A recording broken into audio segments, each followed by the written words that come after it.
বুদ্ধদেব ভট্টাচার্য কলকাতার এক বাঙালি ব্রাহ্মণ পরিবারে জন্মগ্রহণ করেন।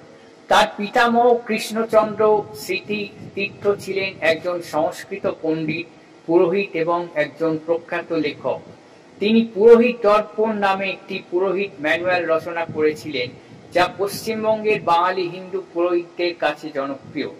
বুদ্ধদেবের পিতা নেপালচন্দ্র পৌরোহিত্য না করে পারিবারিক প্রকাশনা সারস্বত লাইব্রেরির সাথে জড়িত ছিলেন, যা হিন্দু ধর্মীয় সামগ্রী বিক্রির জন্য নিবেদিত ছিল। কবি সুকান্ত ভট্টাচার্য ছিলেন তার পিতার মামাতো ভাই। শৈলেন্দ্র সরকার বিদ্যালয়ের প্রাক্তন ছাত্র বুদ্ধদেব ভট্টাচার্যের বাংলাদেশে তার পৈতৃক বাড়ি ছিল। তিনি কলকাতার প্রেসিডেন্সি কলেজে বাংলা সাহিত্য অধ্যয়ন করেন এবং বাংলার সম্মান বিষয়ে বিএ ডিগ্রি অর্জন করেন এবং একটি সরকারি স্কুলে শিক্ষক হিসেবে যোগদান করেন। তিনি মীরা ভট্টাচার্যকে বিয়ে করেছেন। সুচেতনা ভট্টাচার্য নামে তাদের একটি মেয়ে রয়েছে। পরিবারটি কলকাতার বালিগঞ্জে বসবাস করে।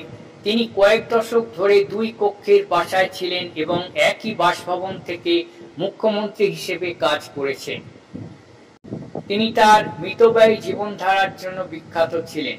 তিনি যদিও পুরোহিতদের পরিবারের অন্তর্গত, তবুও কমিউনিজমের নীতি অনুসারে একজন স্বীকৃত নাস্তিক। কলেজ জীবনে রাজনীতিতে যোগদান করেন বুদ্ধদেব ভট্টাচার্য। তিনি পশ্চিমবঙ্গের উত্তাল খাদ্য আন্দোলনের সাথে সাথে ভিয়েতনাম যুদ্ধের সময় মার্কিন সাম্রাজ্যবাদ বিরোধী আন্দোলনে সক্রিয়ভাবে যোগদান করেন। তিনি গণতান্ত্রিক যুব ফেডারেশনের রাজ্য সম্পাদক হন, যা পরবর্তীকালে ভারতের গণতান্ত্রিক যুব ফেডারেশন রূপে আত্মপ্রকাশ করে। 1977 থেকে 82 এই সময়ের মধ্যে পশ্চিমবঙ্গ রাজ্য মন্ত্রিসভায় তথ্য ও জনসংযোগ বিভাগের দায়িত্ব গ্রহণ করেন এবং এই বিভাগ পরে তথ্য সংস্কৃতি বিভাগ নামে পরিচিত হয়।